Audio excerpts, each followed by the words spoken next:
Right breaking చూస్తున్నాం. వెంకటగిరి నియోజకవర్గ YCP సమన్వయకర్త నేదురుమల్లి రామ్ కుమార్ రెడ్డికి పోలీసులు 41A నోటీసులు ఇచ్చారు. గతేడాది డిసెంబర్లో విద్యుత్ ఛార్జీల పెంపుపై నిరసన కార్యక్రమంలో CM Chandrababu deputy CM Pavan ను దుర్భాషలాడారని తెలుగుదేశం పార్టీ నాయకుడు సిసి నాయుడు పోలీసులకు ఫిర్యాదు చేశారు. రామ్ కుమార్ రెడ్డితో పాటు 11 మంది వైసీపీ నాయకులు కార్యకర్తలపై కేసు నమోదు చేసి నోటీసులు ఇచ్చారు.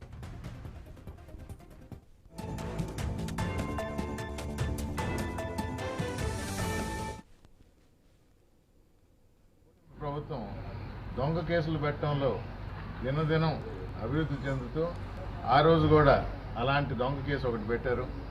వెంకటగిరికి వస్తే ఇలాగే ఈ తప్పుడు కేసు పెట్టి అట్లీస్ట్ ఒక రకంగా పద్ధతి రూల్స్ ఫాలో అవుతున్నాము, ఒక శుభ పరిణామం అంట వెంకటగిరిలో మొదలు పెట్టారు. 41A నోటీస్ ఇచ్చారు.